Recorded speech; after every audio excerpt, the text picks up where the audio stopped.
Olá, meus amores, bem-vindo a mais um vídeo meu aqui no canal do YouTube. E na última terça-feira, o tema foi um pouquinho diferente. Estávamos num encontro em casais, 2 homens, 2 mulheres. Só que é claro que acabou se prolongando muito mais o horário. E como aqui no YouTube eu gosto de fazer vídeos um pouco mais objetivos para não ficar aí 40 minutos, 1 hora, hoje serei só eu aqui trazendo essa mensagem para você.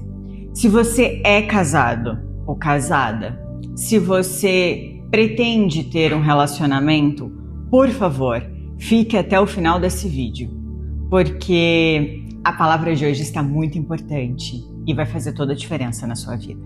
Então vamos a ela. Antes de eu começar a palavra, deixa eu te dizer um pouquinho sobre quem eu sou neste contexto. Porque às vezes a gente acha que alguém que está lendo a Bíblia, nos passando princípios bíblicos, é uma pessoa que talvez tenha errado pouco na vida, ou aparentemente, diante da nossa visão, é uma pessoa que não erra, é uma pessoa intocável. E não é nada disso, gente. Todos nós somos seres humanos e todos nós, aqui na Terra, pecamos diariamente. E neste contexto sobre relacionamento, o que eu posso te dizer é que eu sou especialista em crises. Eu já venho de 11 anos de um relacionamento extremamente abusivo, possessivo, muito ciumento. Eu já fui agredida fisicamente, sei como é a dor, tanto verbal quanto física. Já tive que lidar com muitas traições, não foram poucas e não foram fáceis. Já traí também. Depois eu entrei num segundo relacionamento querendo cobrir o erro do primeiro, ou seja, também cometi um segundo erro totalmente fora de princípios bíblicos. E eu tô te trazendo esse meu pequeno resumo para você entender que é justo aí que Deus gosta de agir. Deus gosta de agir nas causas improváveis, impossíveis, naquilo que você olha e diz, e já era, tá perdido. Errou a primeira, errou a segunda, agora tá lascada. Então, é bem aí que Deus gosta de agir, sabe por quê? Porque Ele é o Deus das causas impossíveis, e se não for para mexer naquilo que parece que já tá tudo errado, Ele não conseguiria mostrar a sua glória.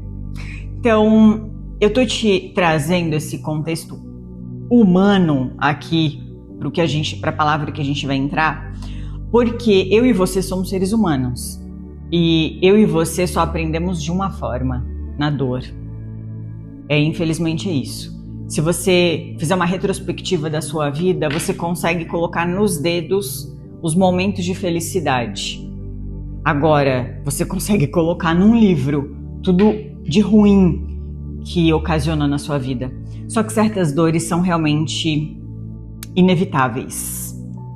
E quando nós prestamos atenção em detalhes, esses detalhes nos guiam para uma direção que evita muitos erros.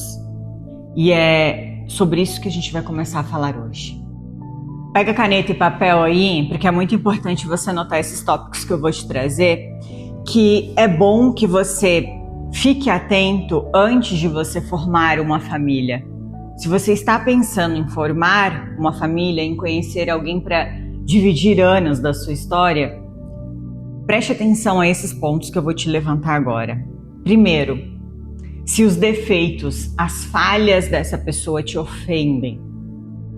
Observe bem o que eu falei, se te ofendem, não é se te incomodam, porque conviver com seres humanos incomoda, gente, incomoda. O seu ponto de vista não é o mesmo da pessoa, você não mastiga da mesma forma que a pessoa, você não dorme da mesma forma que a pessoa, nós somos seres humanos diferentes. Conviver diante do mesmo teto é muito complicado. Então eu não estou falando de incomodação, eu estou falando de ofensa. Se as falhas daquela pessoa te ofendem, te tornam alguém menor, te rebaixam, te deixam triste, isso é muito importante você observar. Ponto número 2, se é um tipo de pessoa que o orgulho fala muito mais alto, ela não consegue nunca admitir erros, por mais que você aponte os erros, ela consegue contornar de tal forma onde talvez até você fique culpado. Então, cuidado com pessoas que o orgulho fala mais alto. Terceiro ponto, cuidado com quem mente demais. Em situações bobas, pequenininhas, que você observa que mente para o pai, mente para a mãe, mente para um amigo, um colega, enfim.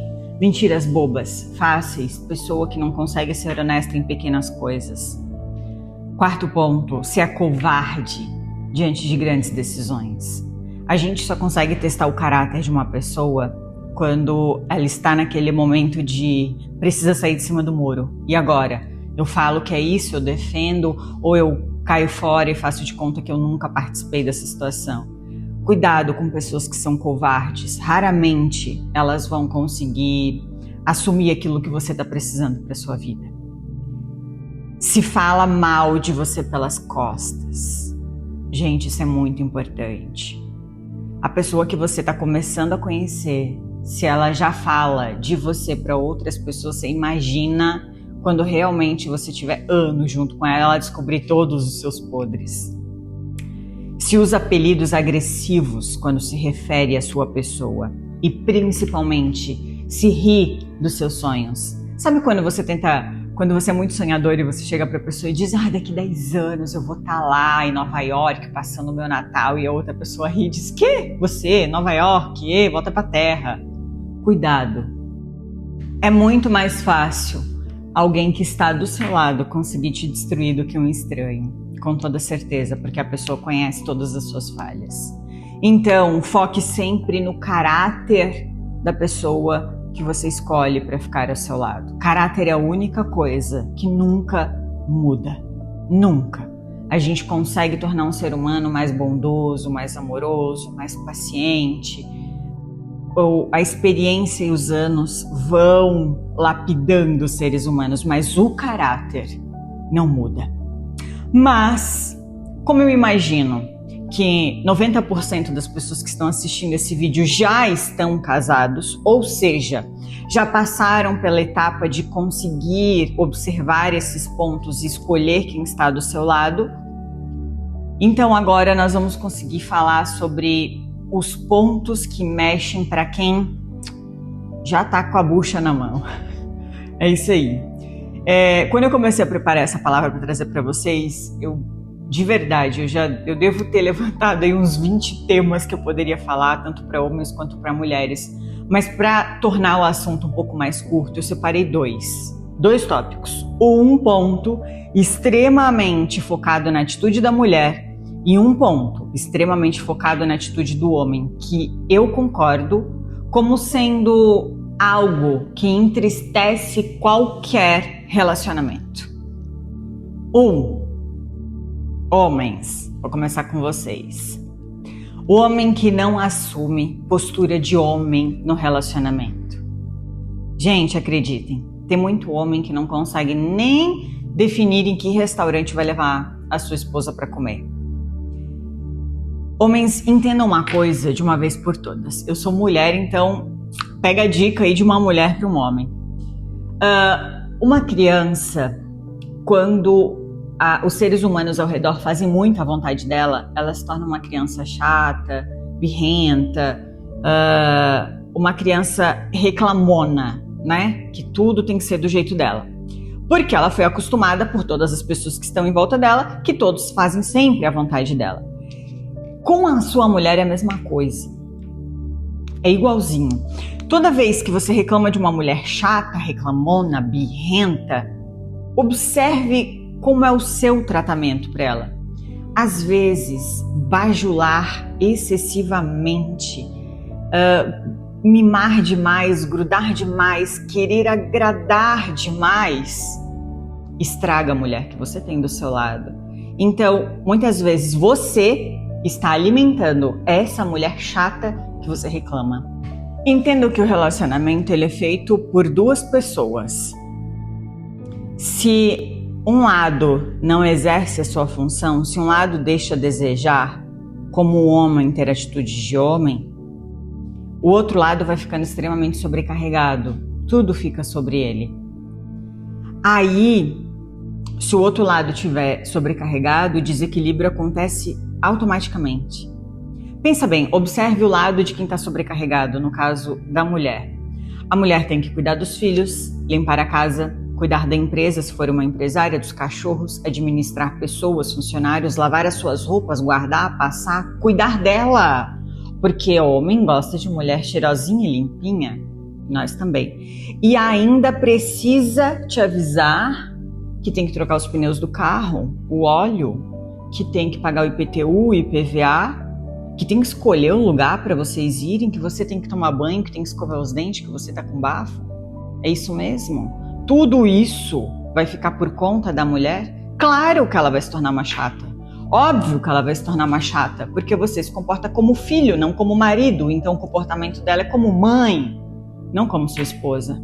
Não é fácil, né? Relacionamento não é fácil. Tá, Bruna, mas daí tudo tá aqui culpando o homem. Não, tem a mulher também. Vamos entrar no ponto 2. Pense num bicho difícil de lidar, é a mulher que não larga o controle.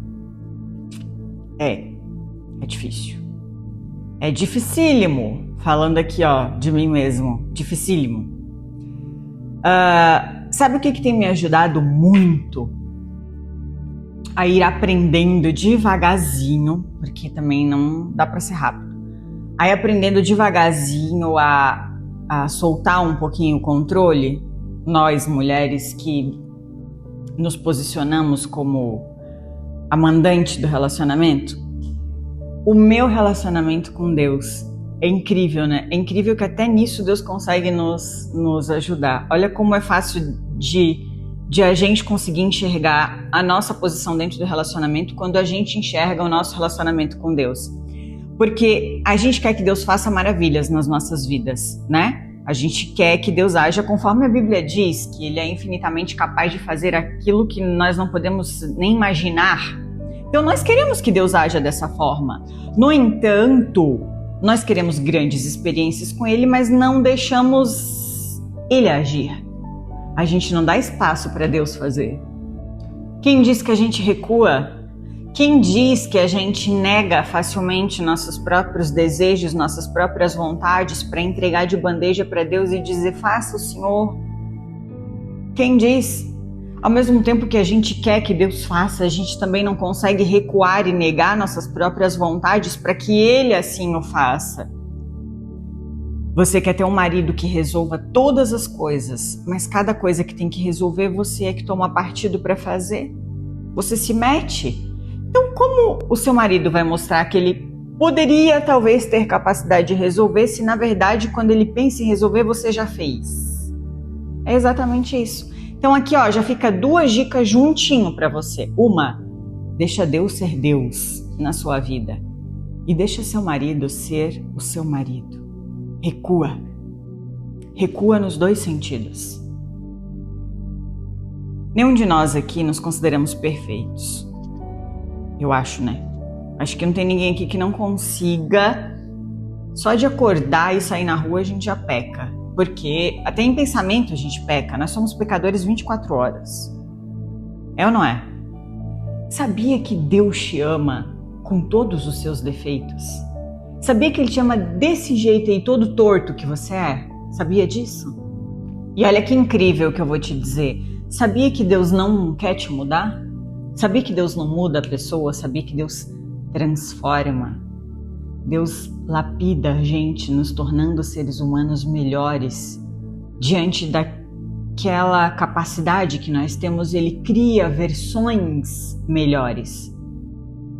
Então não queira mudar alguém que está do seu lado para amá-lo ou amá-la. Porque da mesma forma que Deus te ama e nunca desistiu de você, mesmo diante de todos os seus erros, não desista de quem está do seu lado, mesmo diante de todas as falhas que ele tem. Por isso que a Bíblia pede para seguirmos o exemplo do nosso Criador. Porque é exatamente assim que Ele trata eu e você. E na hora de a gente tratar quem está do nosso lado, nós esquecemos de tudo aquilo que nós pedimos a Deus em oração. É louco, né? Mas é exatamente assim que Deus quer que a gente trate como a gente pede que Ele nos trate. Todos nós estamos de acordo de que o nosso maior mestre, aquele que deu todos os exemplos possíveis, foi o próprio Jesus Cristo. E a gente vai mergulhar em um exemplo que Ele deu e trazer para o nosso relacionamento. Olha só.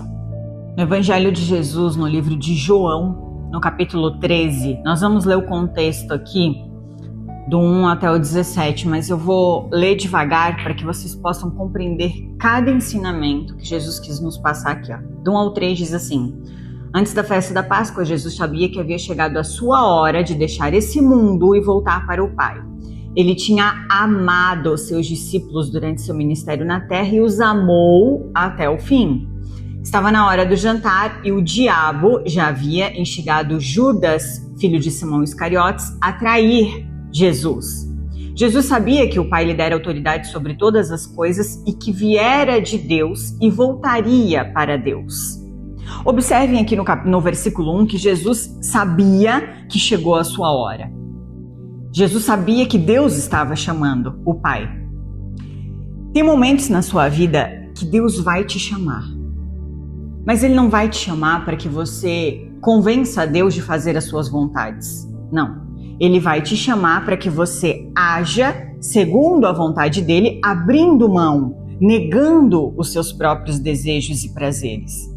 Em seguida diz que Jesus não faz distinção de pessoas, ou seja, Ele amou todos, desde a mulher adúltera até o discípulo João, que foi o seu preferido, todos igualmente. Ou seja, Deus não usa o meu e o teu critério para distinguir quem deve amar e quem não deve amar. Não, Ele ama a todos. E o versículo 2 deixa bem claro para a gente que toda traição é financiada pelo diabo. Por mais que uma traição pareça ser bonita, por mais que pareça ser a solução para os seus problemas, ela é financiada pelo diabo. E o versículo 4 continua: Assim levantou-se da mesa, falando de Jesus, tirou a capa, enrolou uma toalha na cintura, depois derramou água numa bacia e começou a lavar os pés de seus discípulos, enxugando-o com a toalha que estava na sua cintura. Quando Jesus chegou a Simão Pedro, este lhe disse: O Senhor vai lavar os meus pés? Jesus respondeu: Você não entende agora o que eu estou fazendo, mas um dia entenderá. Lavar os meus pés? De jeito nenhum, protestou Pedro. Jesus respondeu: Se eu não os lavar, você não terá comunhão comigo. Simão Pedro exclamou: Senhor, não lave.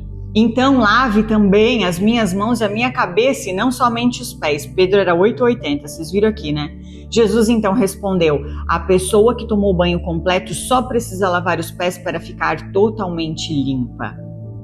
E o 12 acrescenta: Depois de lavar os pés dele, Jesus vestiu a capa novamente, retornou ao seu lugar e perguntou: Vocês entendem o que eu fiz? Vocês me chamam mestre e senhor e têm razão, porque eu sou. E uma vez que eu sou seu senhor e mestre, lavei os seus pés. Vocês devem lavar os pés uns dos outros. Eu lhes dei um exemplo a ser seguido, façam o que eu fiz a vocês. E o 17 conclui: Agora que vocês sabem essas coisas, serão felizes se as praticarem. Voltando aqui um pouquinho no contexto, nós lemos que Jesus, ele estava basicamente quebrando um padrão de pensamento de Pedro. Só para começar, Pedro tinha um ponto de vista e Jesus chegou ali, fez um rebuliço, virou completamente o ponto de vista de Pedro. Notem que Jesus, ele não faz muito estardalhaço. Ele não chega falando: observem, eu vou tirar a minha capa, eu vou pegar a toalha, eu vou lavar os pés de vocês. Não, não, não. Jesus simplesmente faz. Sabe o que falta em nós?